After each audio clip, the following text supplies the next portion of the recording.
Let's do it. This is Into the Wild. I'm Christian, Paul's underpaid cameraman, and because he couldn't be bothered to VO this himself, I have been stitched up with the job.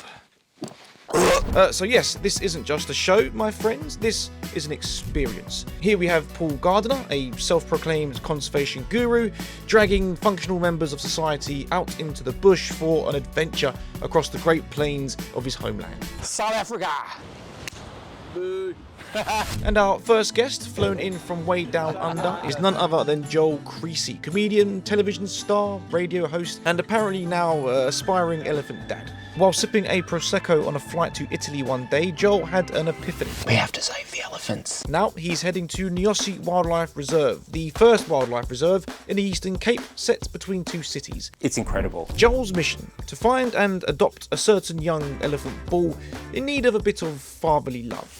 But what he doesn't know is that Paul has a lot more in store for him, like running, history lessons, yoga, community work, gin, more gin, and some cheetahs. Okay, right, I'm 3 whiskies down, so let's give this a go, shall we? So Joel got off the plane thinking he was heading to Niossi, but instead he found himself at Founders Lodge, the birthplace of conservation and ecotourism in the Eastern Cape, which is not bad either, I guess. Sadly though, Joel, it's downhill from here, mate. Yeah. This is beautiful. So, Which way are we going? This We're way? going to go through here. Wow. So what I think we should do is let's get you changed into running gear. Paul's just arrived. Changed. And yeah, he's pretty jet lagged, so we're going to get you out on the reserve, and he likes to recover after flying with a bit of jet lag with a run on the reserve. Are you keen for that? Very keen. I do want to make a good first impression with all the, local animals. I thought this was You're appropriate. absolutely perfect, but maybe just get some trainers on and a pair of shorts, whatever you're comfortable in. Okay. Let's take you through to your room. Am I ever going to see my family again? Definitely. Okay, great. There was actually no wrong answer to that question. There we go. So just checking, you definitely don't want this. Just you want running gear. Okay. I don't trust that laugh. What's going on? All good. Ah, right, I see Paul's got the old bull roarer out. I'm sure that will please his Australian fans. Oh, hang on a minute. He hasn't got any. Well, I hope this is appropriate. Paul said he's going to meet me for a run. This is my version of a run. Let's do it.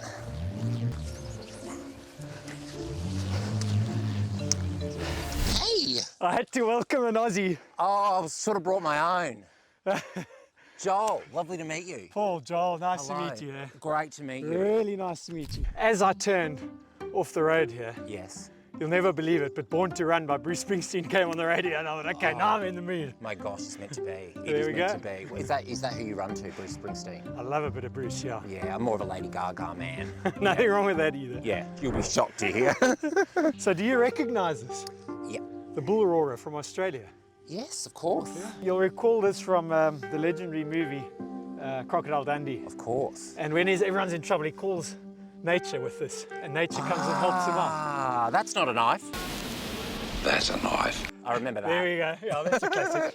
So I just thought it was appropriate to do this with you, but also it'll hopefully give us a good little run through the reserve, and we'll hopefully get to see some pretty cool wildlife. Because now that I've dialed them in, it should be pretty epic. They're all here. All And right. look what's already arrived. Turn around. There you go, a pair of white rhinos. Get out. Are you serious?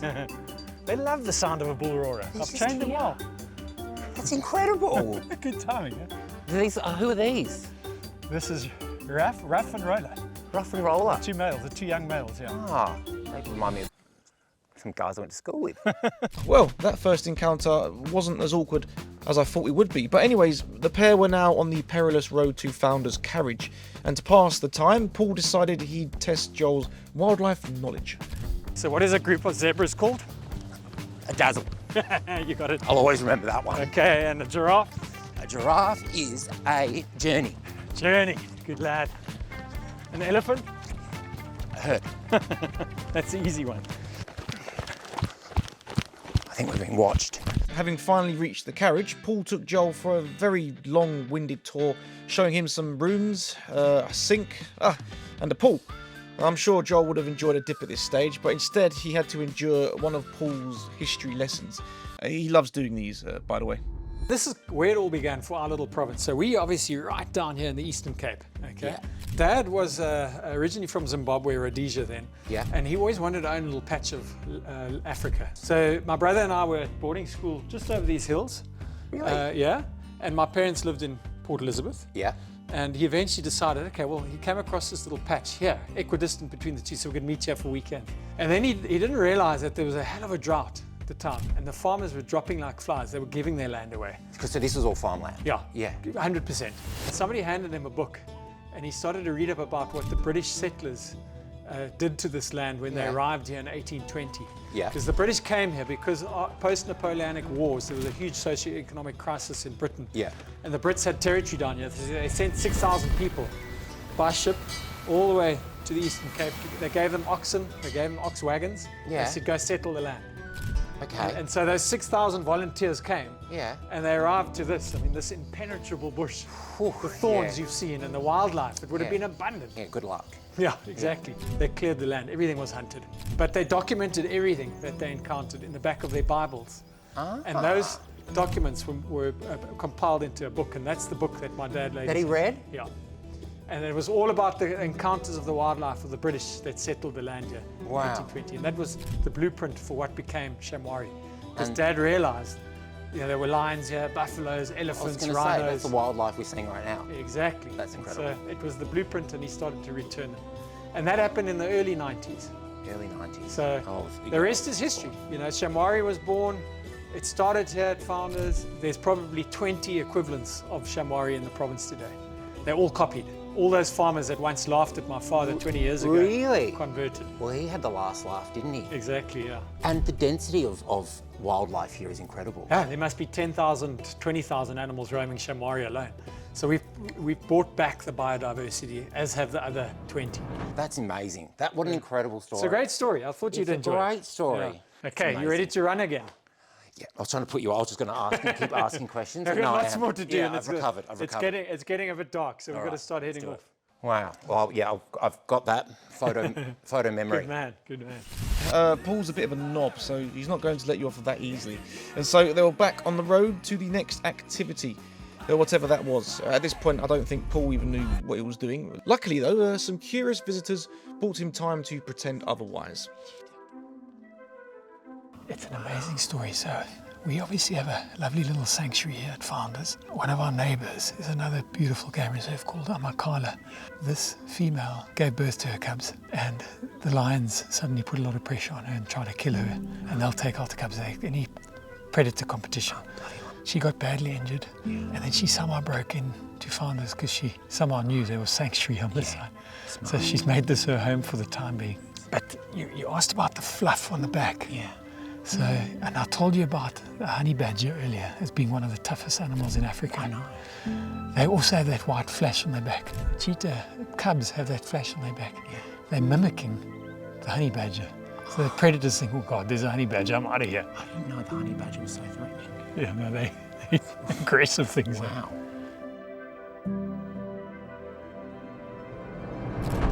Yes, honey badgers are terrifying, but you know what's worse? Being the centre of one of Paul's shameless promos. I've got a great friend in a guy called Bear Grylls. Yes. You know who I'm talking about. Yeah, I often get that comparison. Thank you.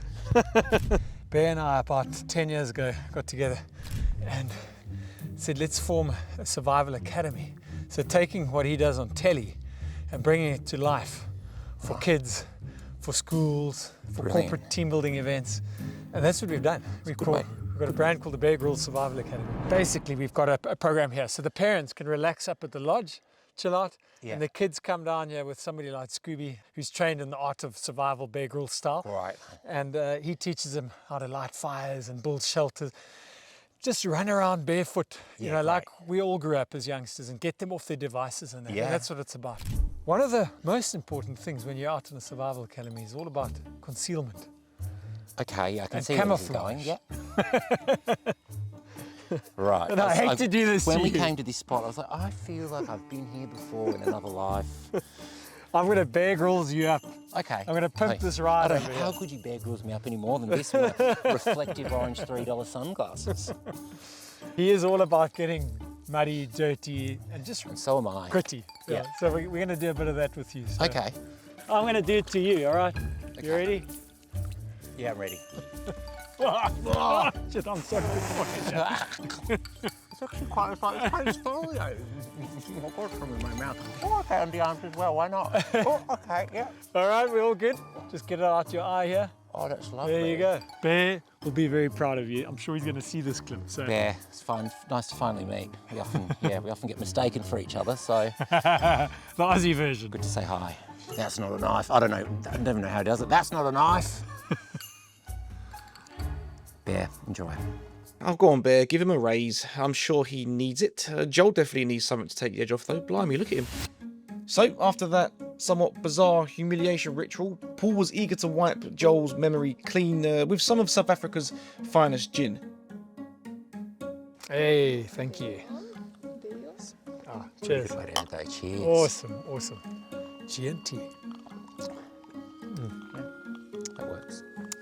That is damn good after all that running we've been Well doing. earned. Well earned. Yeah. Yeah. Even more. Yeah, Even thank more you. so. It goes quite nice with the mud, actually. It pairs well. I can smell it.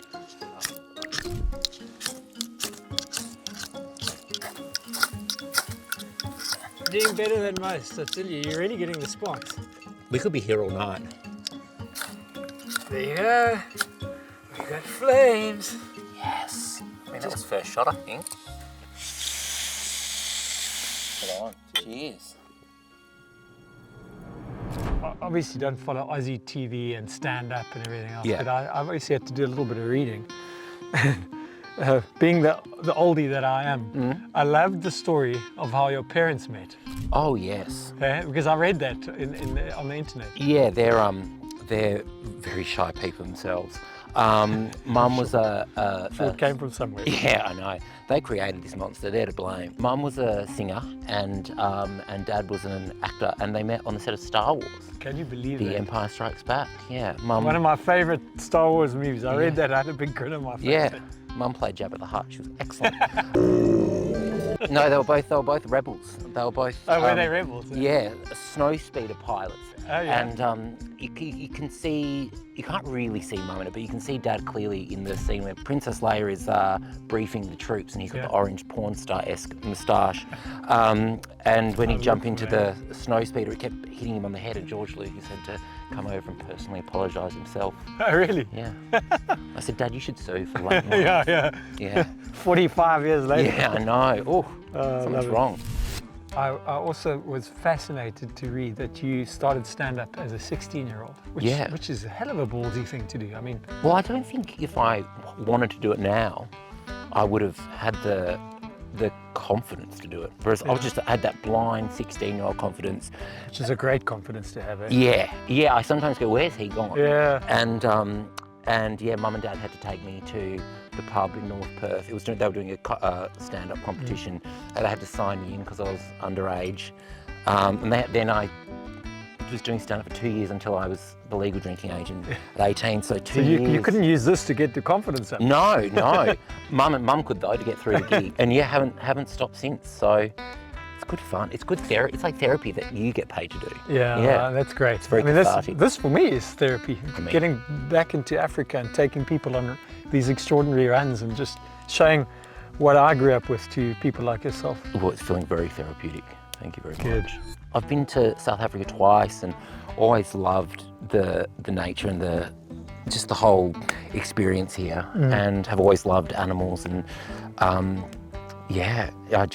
and have had great memories here Good. in the past. So I've always wanted to come back and always wanted to know what people outside can do to help, because these animals are so beautiful and so rare, and I think the rest of the world just takes them for granted and think, oh, they've got it sorted, well, they'll be right, they'll be around forever. That's so true, yeah. And otherwise we just see them at our zoos. I have travelled to all 6 continents bar Australia. What? It's the only one. I've been to Antarctica 3 times, but I still haven't got to You should get it right on the booking form. And I've got family there, that's the worst part. Wow, well you have to come visit. So it's on my list, high up on my list, and I really would like to bring Christian out there because we'd love to come and do a story. I'm looking forward to the next 48 hours together. Bring it on. It's been a great start. And do I leave this on overnight? Absolutely, Okay, because yeah. you're gonna look 5 years younger. Oh, I can't. Well, I'd pay Just, thousands for that, and I Just have. don't mess up our sheets, please. Yeah, no, it's okay. I'll sleep on the floor. Well, whether Joel remembers to turn up tomorrow is anyone's guess, but you know what? It was good to see Paul finally taking an interest in someone other than himself. So tomorrow at Aussie Wildlife Reserve should be a good one. So rest well, gentlemen. Now, as a hyper-successful masculine man, Paul believes lions are for losers and sleep for the mentally weak. And thankfully, he's somewhat self-aware and is finding new, innovative ways to combat this problem. Good morning. Good morning. How'd you sleep? Well, you know, you and I are both bloody insomniacs, Oh, it's the worst. and we've been told that we've got to do yoga to try and heal our problems. Yeah, centre ourselves and find our third eye or something like that. Something Yeah, like some that. chakra. I've heard that word used Oh, before. that one too. Yes. How's your skin, by the way? I mean, do you recognise me? This I is feel really reflecting off the sunlight this 15 morning. years younger. I feel fantastic. So I thought this would be the perfect location to take it all in. Yeah, and try yoga for the very first time. Now we got a problem because I don't know the first thing about it, neither do you. No, I So- do know we need to roll out our yoga mats. Okay, well, should we do that? Ready? Hang done on this now. before? No. What are you doing? I'm going to go 1, 2, 3 and give it a flick. Mine's going to probably go over my head. Okay, let's Ready? do it. 1, 2, 3. Very slick. Oh God, we chased the runners away. Oh no, no. Oh, this is not boding well for our yoga session, is it? Great start. You've disturbed nature. Yeah, great.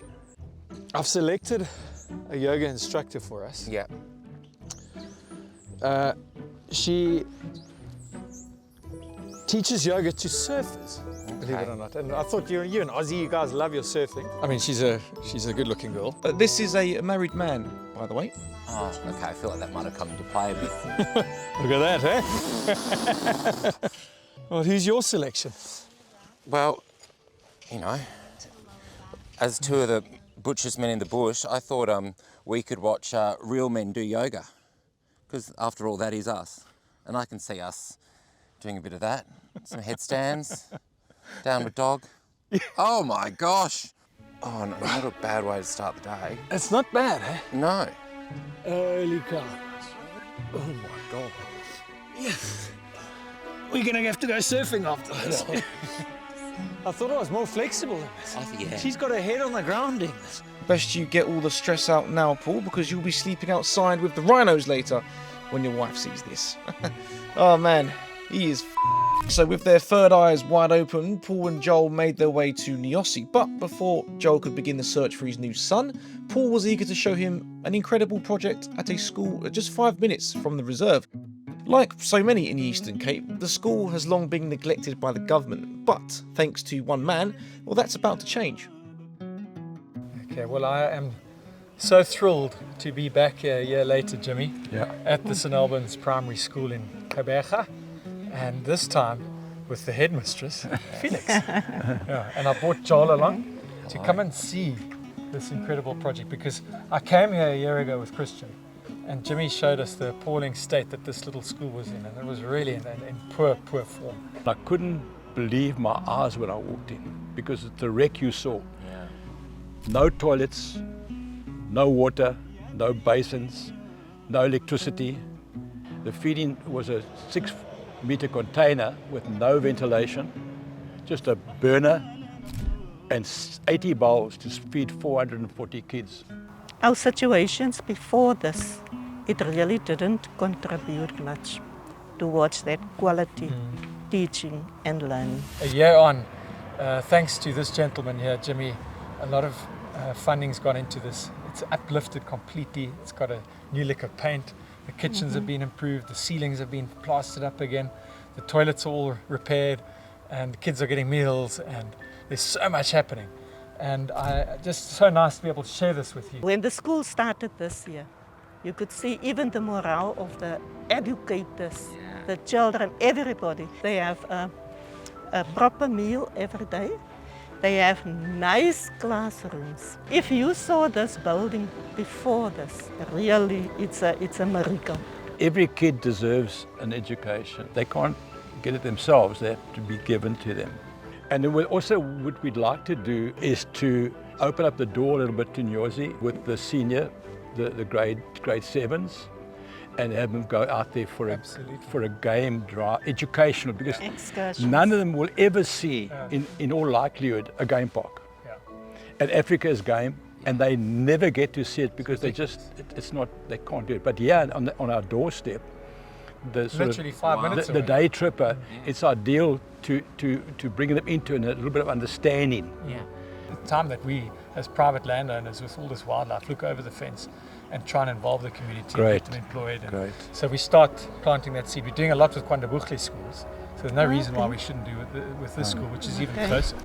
It's quite ironic, isn't it? These kids live right next to incredible wildlife, yet rarely get to see it. But once Nyosi gets involved, that's going to change. And if that spark of wonder is passed from one generation to the next, well, the future of nature stands a chance. Because without a community that loves its wildlife, nature is as good as dead. So good on you, Jimmy.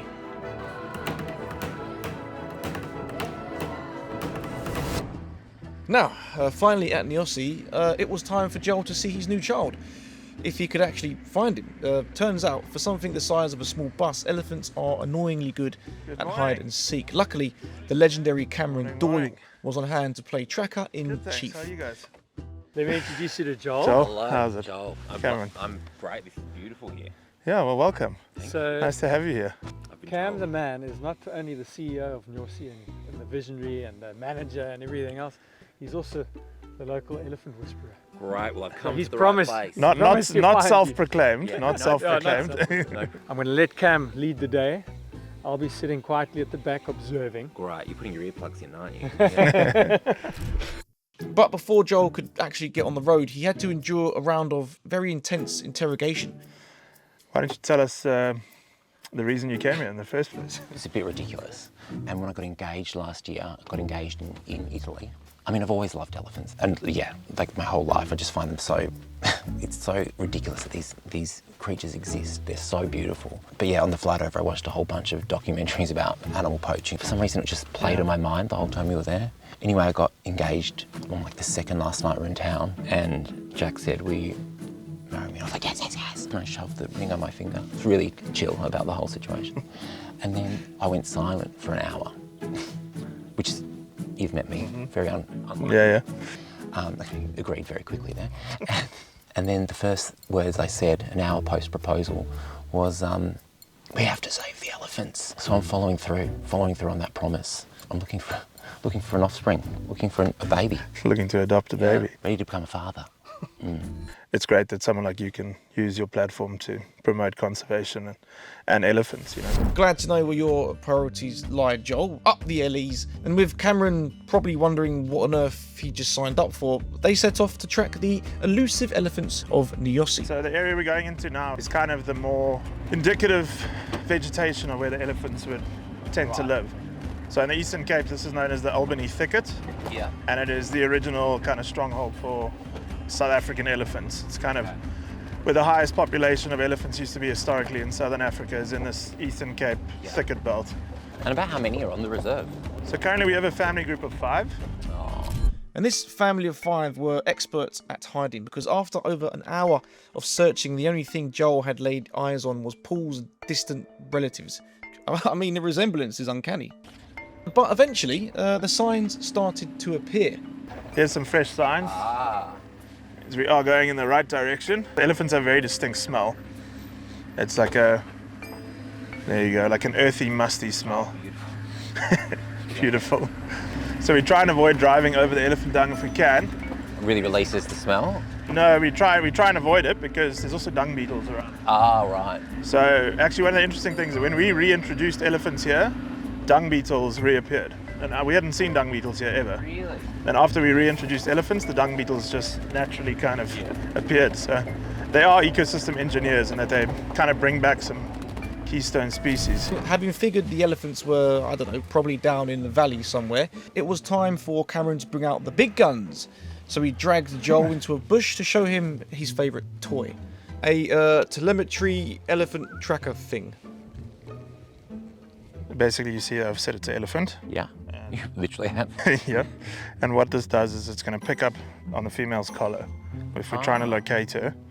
So, yeah, hold it up. And what you want to do is you want to rotate it very slowly, kind of go right, go left, and we'll see where the ping starts getting stronger. So this blue dot that's coming through means that they are in range.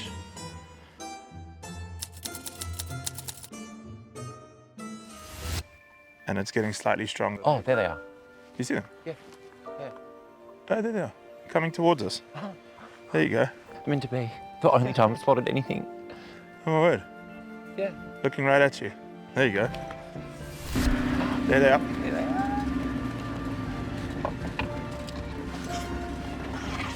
There's the matriarch in the front. Oh, she is big. Wow. This one that you're looking at here is the young bull, the young male. And this is the one that I wanted you to see. So as this bull grows up, he needs another kind of father figure, if that makes sense, to keep him in line, teach him manners, stop him from becoming what's called a delinquent elephant. So he is the one elephant out of this group that we're going to have to manage over time and kind of look after and see how we can get him to mature in the correct way. So we still got quite a bit of time, but ultimately we're going to need to bring in some bulls, some older bulls, to start kind of getting his social structure in the correct kind of setting. But the cool thing about elephants is you can tell, so like people, they're right or left-handed almost. They favor one side. So whichever side the shorter tusk is often the one they use the most. So you'll see it's kind of like shaved down. So I think he might be a lefty, but he is our youngest elephant out of the group. So the bulls tend to become solitary, and the herds are the majority of the time family groups with very little. If there are bulls, there'll be young bulls in the group. So as he gets older and starts becoming sexually mature and so on, he will remove himself from the herd, and he might go and join in a much larger setting. He would go and join other bachelors and create what's called a bachelor herd, for example. There was a stage where, before South African conservation understood the importance of family dynamics, that they would unfortunately have to cull elephants because they are, in large numbers, they do cause a lot of damage to the ecosystem. And if we fence them in and we can't control their numbers, you know, historically they would have just moved off. But because you've fenced them and you have to control the numbers, so historically what they used to do is cull elephants and then take a group of youngsters and move them to another reserve, not understanding the social dynamics. So there are some of these youngsters that have grown up with trauma that are now big bull elephants, and they have a very bad association with human beings. And you know, those are the ones that are responsible for some of the bad incidences. And again, it's all human inflicted, and often people driving vehicles like this will push the boundaries a little bit. So yeah, you've just got to be respectful of them. The elephants obviously got hunted in their thousands in the past for their tusks, especially when the original colonialists arrived. And the last elephant sighted here in this area was 200 years ago, before we reintroduced these guys back into the wild. So this landscape has got elephants on it for the first time in, you know, almost 200 years, this spot. So we're very proud of that. And they've added a lot of value to the ecosystem here, and they've created pathways for other animals. The dung beetles have come back. You know, they're creating more watering holes because they dig out some of the sides and they create like puddles that fill up. So other animals can access bushes they've never been before, which means previously overgrazed areas are now recovering, and they're focusing on new eating areas, and it kind of creates a really nice balance.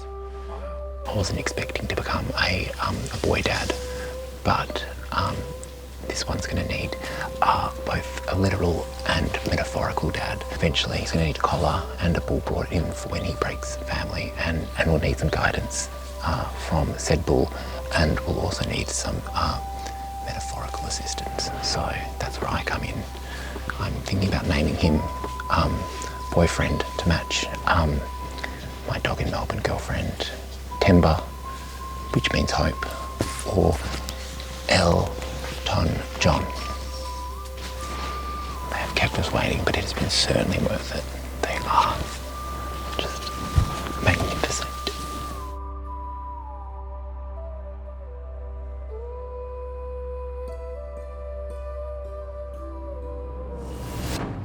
Well, that was lovely, wasn't it? Cool. But now it was time for a spot of lunch. And wait, where's Paul going? Okay, probably off to play with the Ouija board. It's been an honour to kind of expose you to what we're trying to achieve here. You know, elephants are just one of the many species we look after, but you know, to be able to have nature on the doorstep of a city like we do here, I mean, look around, you can't see any sign of people besides us in the car. It's wild to think how close we are. Yeah, I mean, what, it's half an hour from the airport? Yeah. I'll be back. Yeah, you better. I gotta find my boy a bull. You're gonna have to find a godfather for your elephant. Oh my God. Someone to look after in your absence. Yeah. You can't choose me. It's a lot to do. Yeah, I was. Yeah. I was going to choose you. I was going to ask you later after a few wines. I think Paul's moving back at some stage. Oh, it's Paul. Where is he, by the way? Yeah, good question. Like, he's actually disappeared. Right, well, that's a sight for sore eyes, isn't it? She forgot to put egg in. Joel's adventure was coming to an end, and as the sun set over Niossi, everyone was treated to a dazzle of zebra, smiles all around, until the zebras suddenly bolted, chased off by an old friend of ours, Incogniso, and her 4 cubs. Now, Incogniso is quite the story. Born and raised in captivity, Cameron and the team at Niossi have successfully rewilded her, but it wasn't without a few hiccups. In the process of rewilding, she became a successful hunting, re-established cheetah, and she mated with one of our wild cheetahs. She then had these 4 cubs, which you see here, but just after she gave birth to the cubs, she broke her leg, and she went into the boma for almost a year as well. Right. So this is kind of the beginning of these cubs and her rewilding again. How old are the cubs? The cubs are just over a year, but they were in the boma for probably 11 months of the year. So now she's teaching them how to hunt. She's a very good hunter, and but now she's got 2 young boys and 2 young females as well. From having a face full of poo to finally meeting his new adopted bull, Joel's enthusiasm for exploring, learning about the wildlife and connecting with the community, all while tolerating Paul's nonsense, was nothing short of legendary. It's easy to get lost in the chaos of life. It's difficult for most of us, and in that chaos often it's the wildlife and ecosystems we're privileged to share this planet with that get forgotten. But what Joel's doing, along with many others, matters. He's shining a light, sparking curiosity and taking action. When he returns to see his bull Elton John, that's a great name by the way, maybe he'll have some kids from St Albans to give him company. It's been an absolutely fabulous time. I really enjoyed getting to know you and showing you my Africa, so thank you so much, Joel. Thank you so much. I cannot wait to take all these towels back to Australia. The main objective was for you to find your Ellie, and I think we got there in the end, so here. Cheers. Thank you so much. It's been amazing. Like a dot. Did she just Lekker dop. bleed or? Like a dot. Still learning. Cheers. Super.